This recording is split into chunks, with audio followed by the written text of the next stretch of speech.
My name is Elena Whitmore. I'm 36 years old. And before everything fell apart, I used to believe betrayal would be loud. I thought it would come with shouting, with slammed doors and broken glass, with a moment so obvious you could point to it years later and say, "There, that was when everything ended." I didn't know betrayal could sit quietly at a breakfast table. I didn't know it could look like a tired smile or feel like relief. And I definitely didn't know it could wear the face of the man I was supposed to love. Or worse, the version of myself I didn't recognize anymore. His name was Daniel Brooks. He was 38 when the doctors told us he was dying. Stage 4 pancreatic cancer, 11 months before the trip. They gave him 6 months, maybe 9 if treatment went well. He made it 13, not because of medicine, but because he refused to leave our kids without one last good memory. Liam was 10, Sophie was 7, and Daniel didn't want their last memories of him to be hospital rooms. Not the smell of antiseptic, not the quiet hum of machines,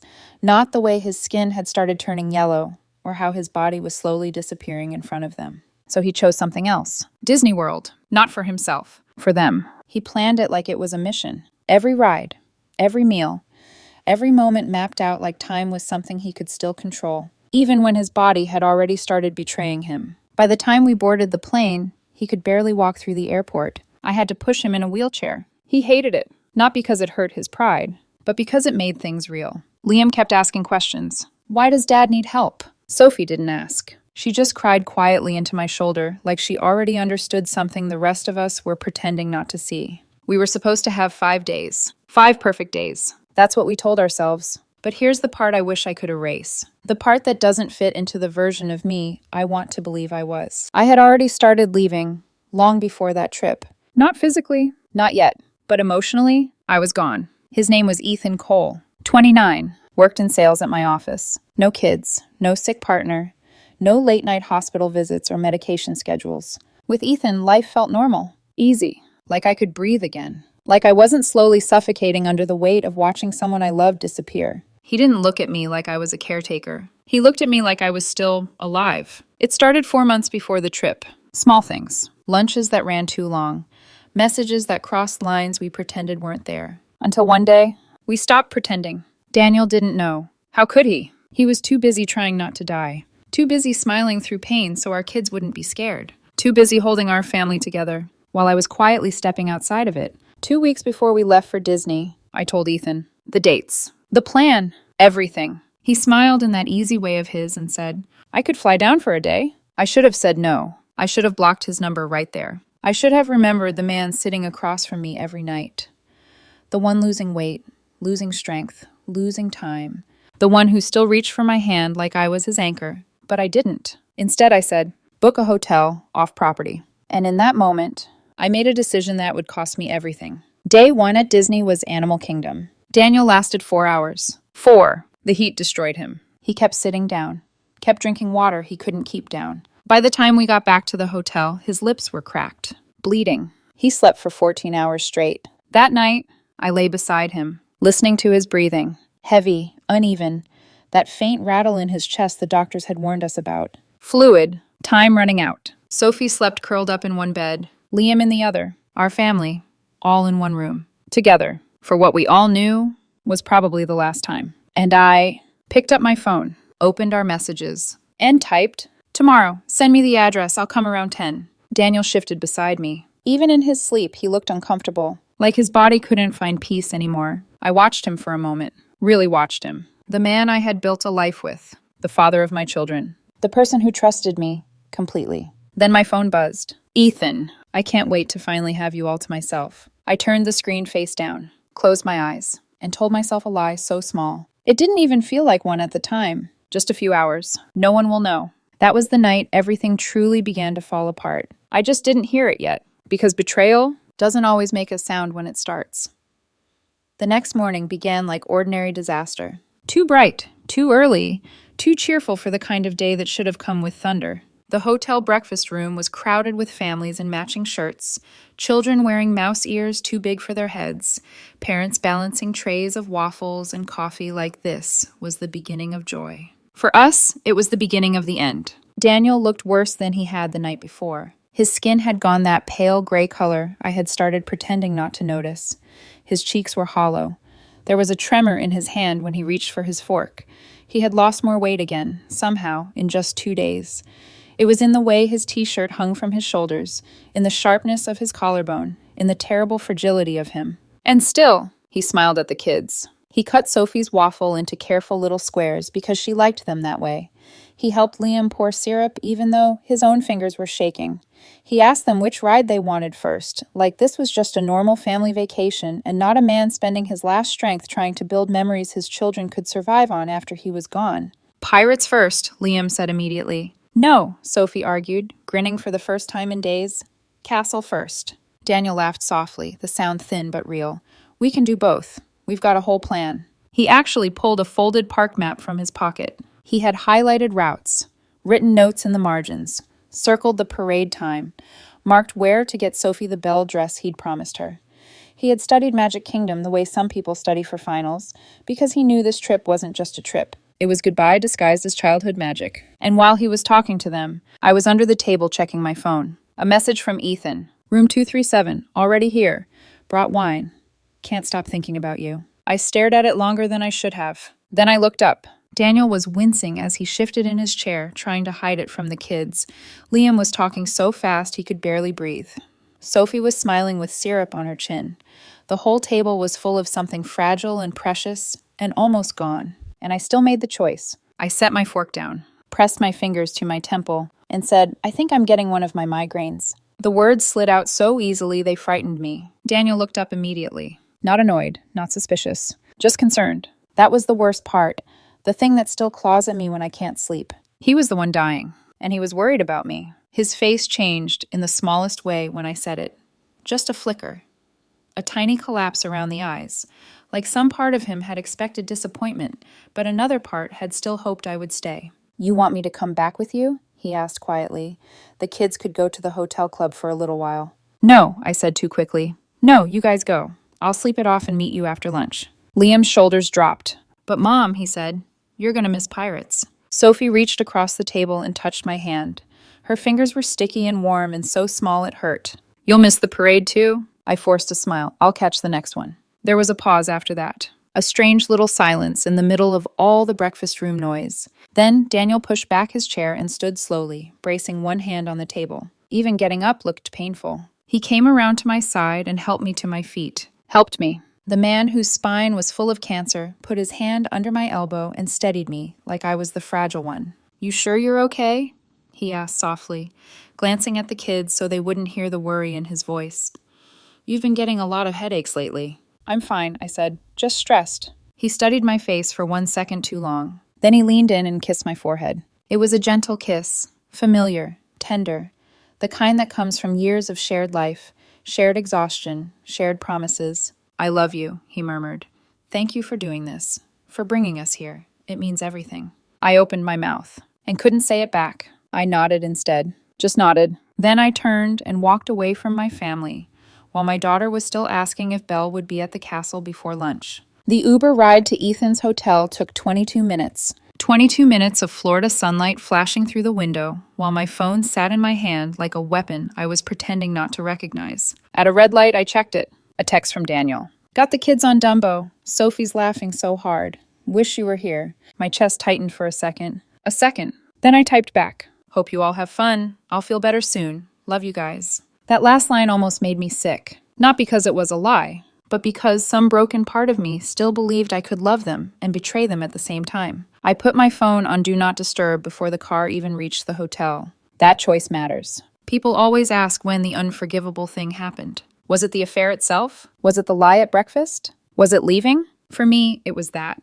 Turning off the sound. Making sure I would not be interrupted if my family needed me. Choosing not just absence, but deliberate unreachability. Ethan opened the hotel room door wearing a white t-shirt and jeans, looking healthy and easy and untouched by anything real. He smiled when he saw me. There you are. Then he kissed me like the world outside that room didn't exist. For a little while, I let myself disappear into that lie. Not because it meant anything noble or romantic. It didn't. That was the ugliness of it. It meant escape. No medications, no wheelchairs, no pain schedules, no late-night coughing, no children asking if Daddy was getting better in voices already prepared for disappointment. Inside that room, the world was reduced to small, stupid things. His laugh, a room service menu on the table, the hum of the air conditioner, a bottle of wine sweating onto a coaster. He talked about office gossip, about a roommate problem, about maybe getting a dog. He complained about traffic near the airport. He rolled his eyes over some sales meeting. Normal problems. God help me, I missed normal problems so much that I mistook them for salvation. Every minute I spent there, I was stepping farther away from the life that had actually been mine. And somewhere under all of it, a voice kept trying to speak. Go back. Check your phone. Go back now. But I buried it. Because guilt is easy to ignore when you're committed to your own selfishness. The first time I looked at the clock again, it was 1:45 p.m. I remember the exact number because it split my life into before and after. I reached for my phone lazily at first, still half inside the fantasy. Then I saw the screen. 114 missed calls, 157 text messages, 23 voicemails. For a second, I couldn't understand what I was looking at. It didn't make sense.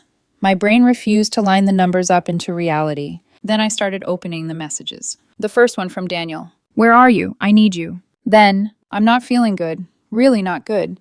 The kids are scared. Please call me. Then, I collapsed in the bathroom at Cosmic Rays. Security called an ambulance. Where are you? My hands went numb. I kept scrolling.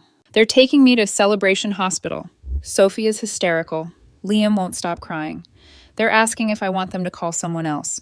Who do I call? Where is my wife? I couldn't breathe. Ethan was saying something behind me, but his voice had become distant, muffled, useless. More messages. They're saying my liver is failing. I told them you'd be here soon. Was I wrong? Then one from Liam's iPad. Mom, where are you? Dad's really sick. Another. Mom, please answer. Another. He keeps throwing up and shaking. I'm scared. And then the one that ripped something permanently open inside me. Mom, he's crying and Dad never cries. I made a sound then. Something between a gasp and a choke. My stomach turned so hard I barely made it to the bathroom before I threw up. When I came back out, I saw another message waiting. A screenshot. An Instagram story from Ethan's account posted an hour earlier. A photo of the room service menu on the table. Caption. Best vacation day ever. And in the reflection of the window behind it, faint but visible. Me, my hair, my shoulder, the small tattoo near my collarbone Daniel had kissed 100 times over the years. Below it was Daniel's message. Got it. I'm dying in a hospital and you're with him. Then another. Don't come. I mean it. Don't you dare show your face here. I dropped my phone. Actually dropped it. It hit the carpet and bounced once. Screen still lit like the thing itself was accusing me. Ethan was standing now, asking, What happened? Elena, what happened? I couldn't answer him. There was nothing to say. No sentence in the English language could make that room anything but what it was. I grabbed my purse with shaking hands and ran. I left one shoe by the bed and didn't realize it until I was already in the hallway. The elevator took too long. The lobby was too bright. The front doors opened too slowly. I was crying by the time I reached the curb, trying to unlock my phone, trying to call Daniel, trying to call Liam, trying to call anyone. Voicemail, voicemail, voicemail. The ride to the hospital took 19 minutes. 19 minutes of pure panic. 19 minutes of reading every message I had ignored, while my son begged me to help his father. Mom, please. They're using words I don't know. Mom, please come. Mom, mom, mom. That repetition broke me more than anything else. Not dramatic accusations. Not adult anger. Just a little boy believing, again and again, that if he asked enough times, his mother would come. When the car stopped, I threw cash at the driver and ran into the emergency entrance so fast I nearly slipped. The woman at the desk looked startled when I shouted Daniel's name. She checked something, then pointed me toward the elevators. ICU, 3rd floor, room 312. I don't remember thanking her. I don't remember the elevator ride. I only remember the sound of my own heartbeat and the cold certainty settling into my bones. By the time I reached that room, I already knew. Whatever waited for me inside, I had earned it. I pushed open the door and saw him. Daniel was alone. An oxygen mask covered half his face. Tubes threaded into his arms.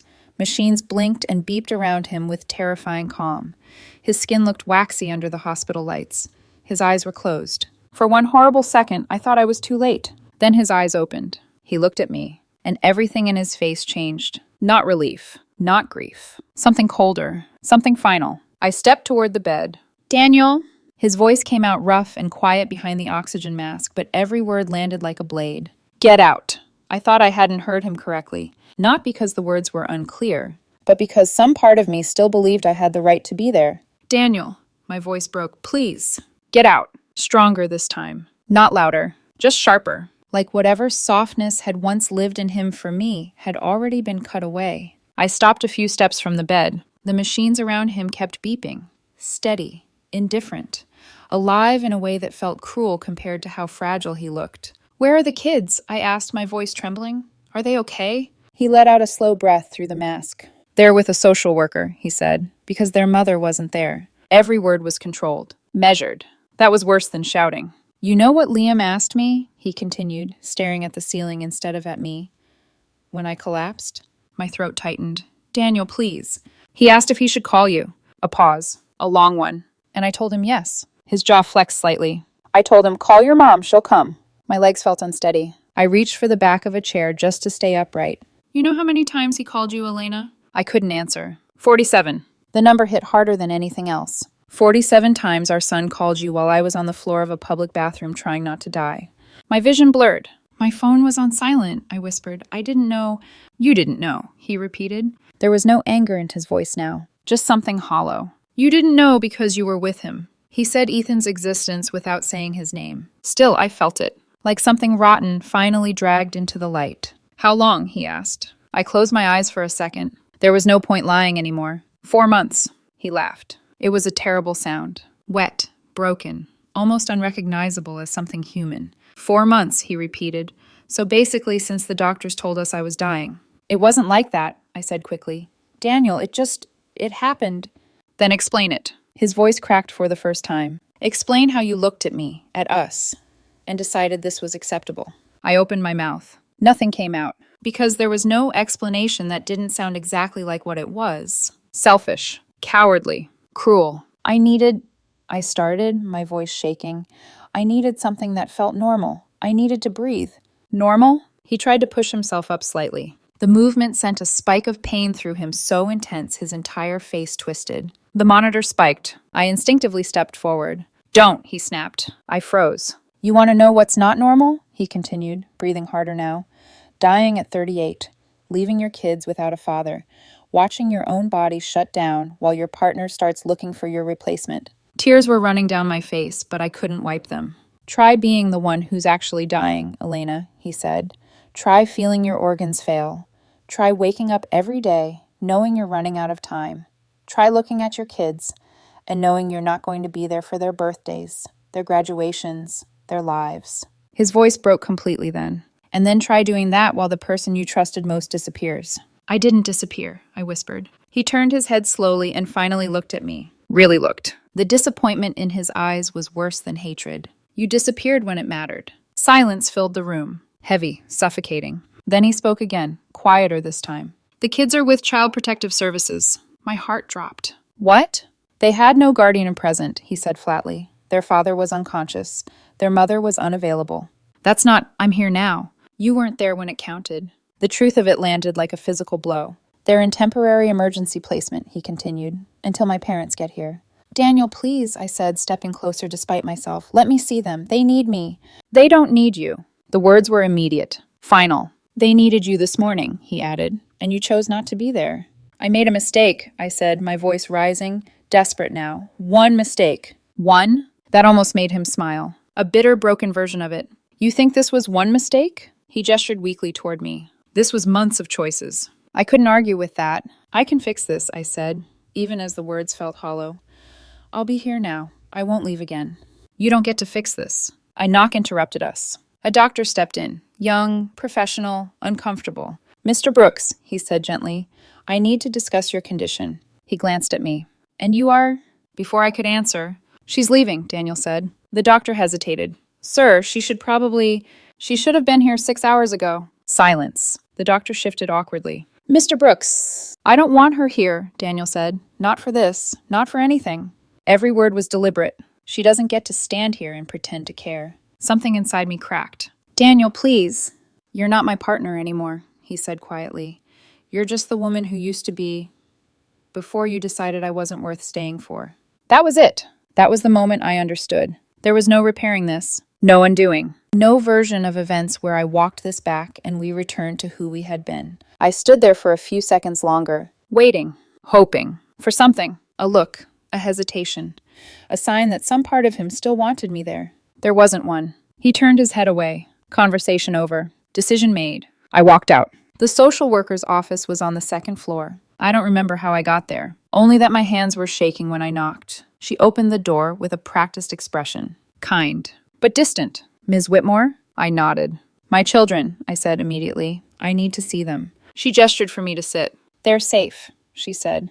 That's the most important thing right now. I need to see them, I repeated. Her expression softened slightly. Mr. Brooks has requested no contact at this time. My chest tightened. He can't do that. I'm their mother. She held my gaze, and there was something in her eyes. Not judgment, but understanding. The kind that feels worse. Your son called emergency services himself, she said gently.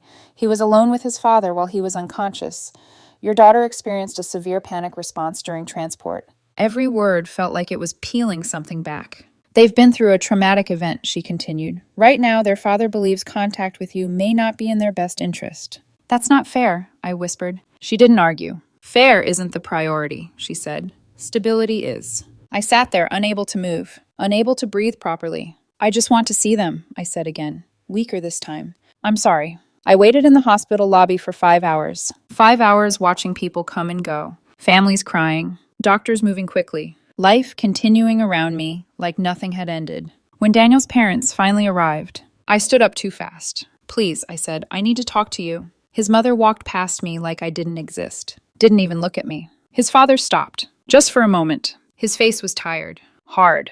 We're taking the kids home tonight, he said. My stomach dropped. What? Daniel is being transferred to hospice, he continued. He doesn't want you there. The words came one after another. No pause. No hesitation. He doesn't want you at the funeral either. My knees felt weak. You can't. We can, he said, and we will. His voice wasn't angry. That would have been easier to face. It was resolved. Final. My son is dying, he added. You don't get to make it worse. Then he walked away. They brought the kids through the lobby about 30 minutes later. I saw them before they saw me. Liam looked smaller somehow, like something had been taken out of him. Sophie was holding her grandmother's hand tightly, her face red from crying. I stepped forward instinctively. Sophie, Liam. Daniel's mother stepped between us. Don't. Just one word, but it stopped me completely. They're my children, I said, my voice breaking. You gave that up, she replied quietly. The words didn't sound cruel. They sounded certain, like a fact she had already accepted. They walked past me. Liam glanced at me, just once. His face crumpled slightly. Then he looked away. Sophie didn't look at me at all. And just like that, they were gone. Daniel died 6 days later. In hospice. In Michigan. I found out from social media. Not a call. Not a message. A post. A smiling photo of him from before everything changed. Gone too soon. Loved by everyone. Except me. I wasn't at the funeral. I wasn't invited. I drove there anyway. Sat in my car across the street. Watched hundreds of people show up to mourn the man I had abandoned. I wasn't one of them. Ethan left me 4 days after Daniel died. No explanation. No goodbye. Just silence. I texted him. Called him. Nothing. Later, I found out he had gone back to his ex-girlfriend. I was never anything more than a distraction. An escape. Just like he had been for me. And that's when it truly began. Not the betrayal. Not the loss. The consequences. The kind you don't survive. You just live with them. People think the worst part is the moment everything collapses. It's not. It's what comes after. The silence. The space where your life used to be. The legal process started before I even understood what was happening. Daniel had prepared for it. Of course he had. He had prepared for everything, even the possibility that I would fail them. His will was updated 3 days before he died. From a hospice bed. While I wasn't there. While I wasn't anywhere that mattered. He left everything to the children. Not to me. Not even partially. Everything. The house. The savings. The life insurance. The retirement accounts. All of it placed into a trust managed by his parents. I wasn't named anywhere. Not as a beneficiary. Not as a guardian. Not even as a consideration. It was like I had already been erased before he was gone. 2 weeks after the funeral. A funeral I watched from across the street like a stranger. His parents filed for full custody. Not temporary. Permanent. I remember sitting in that courtroom. The fluorescent lights buzzing overhead. The quiet shuffle of papers. The way people avoided looking directly at me. Like I was something uncomfortable to witness. They had everything. Every message Daniel had sent me that day. Every call log. Proof of the affair. Statements from hospital staff. From the social worker. From the emergency responders. Even Liam's 911 call. They played it. I didn't know they would. I wasn't prepared. His voice, shaking. Trying to be brave. Trying to sound older than 10. Hi, my dad's really sick. He won't wake up. My mom isn't answering. I stopped hearing anything after that, because that was the moment I understood something I had been avoiding. It wasn't just that I had hurt them. It was that in the moment they needed me most, I didn't exist. Then came the letter. Daniel had written it himself, 2 days before he died. They read it out loud in court. Every word. Measured. Clear. Final. To whom it may concern. My partner abandoned me and our children during what she knew were my final days. She chose someone else over being present for her family in a moment of crisis. I do not trust her to act in the best interest of our children. I am asking the court to grant full custody to my parents, who have always put the children first. Please protect them from further harm caused by her choices. Daniel Brooks. There was no anger in it. That was the worst part. Just certainty. The judge granted full custody to his parents. Immediately. I was given supervised visitation. 4 hours a month. Supervised. Monitored. Like I was a risk. I never used those hours. Not once. Because the first time the court-appointed monitor reached out to schedule, Liam refused. Sophie refused. They didn't want to see me. And no one forced them. I sent birthday cards. Both came back unopened. I tried calling. Daniel's mother answered once. The children have asked that you stop contacting them. Her voice was calm, almost gentle. Please respect their wishes. Then she hung up. My own parents stopped speaking to me. My father called 3 weeks after the funeral. His voice sounded older than I had ever heard it. What you did, he said slowly, was unforgivable. I tried to explain. There was nothing to explain. You didn't just betray Daniel, he continued. You destroyed those children. Dad, please. He was a good man, he said, and you left him to die alone. Silence, then quieter. We can't support you anymore. The call ended. And with it, my last connection to anything that felt like home. I lost my job 6 weeks later. Officially, it was restructuring. Unofficially, everyone knew. The story had spread. Someone had seen Ethan's post, connected the pieces. HR didn't need to say it. I was a liability. I applied to dozens of jobs. Dozens! Interviews were rare. Offers didn't come. Because when people searched my name, the truth was there. Headlines, videos, comments. A story that had become something public, something people judged, something I couldn't outrun. I moved to Indianapolis, 3 hours away from where my children were, 4 hours from where I grew up. Far enough to disappear, not far enough to forget. I work night shifts now, at a gas station, minimum wage, the kind of job where no one asks questions, the kind of place where you can exist without being known. My apartment is small, 1 room. The walls smell like dampness that never fully goes away. There's a window that faces another building. No sunlight. Just shadows. I tried therapy. 3 sessions. That's all I could afford. The therapist kept asking me why. Trying to find something deeper. Something that would explain it. Something that would make it less deliberate. But there wasn't anything deeper. No hidden trauma. No buried justification. Just choices. Clear. Repeated. Selfish choices. The worst part isn't being alone. Although that part is loud. It's knowing my children are better without me. I saw them once. 3 months ago. By accident, I had driven to Michigan to visit Daniel's grave, the only place I'm allowed to go where he still exists. Afterward, I stopped at a McDonald's. Didn't even go inside. Just parked. Sat there, staring at nothing. And then I saw them, through the glass, Liam and Sophie, sitting at a table with their grandparents. Liam was laughing. Actually laughing. Looking at something on his phone. Sophie was eating, smiling, talking with her hands the way she always used to. They looked happy. I stayed in the car. I couldn't go in. Couldn't risk breaking the rules. Couldn't risk making things worse. At one point, Liam looked up, right at the window, right at me. Our eyes met, just for a few seconds. And then, he looked away, went back to his food, didn't say anything, didn't tell anyone I was there. That was the moment I understood. It wasn't hatred. It wasn't anger. I just didn't matter anymore. I'm not their mother. Not really. Not in any way that counts. I go to Daniel's grave once a month. It's 2 hours away. I never miss it. The headstone is black granite. His photo etched into it. From before the weight loss, before the sickness, before everything. There are always fresh flowers. Notes from the kids. Drawings. Messages. I miss you, Dad. I got an A. You'd be proud. I read them every time. Then I kneel down and say the same thing. I'm sorry. The word feels smaller every time I say it. Less meaningful. More useless. Because sorry doesn't change anything. It doesn't bring him back. It doesn't fix what I broke. It doesn't give my children their mother back. Sometimes I wonder, if I could go back, would I choose differently? I want to say yes,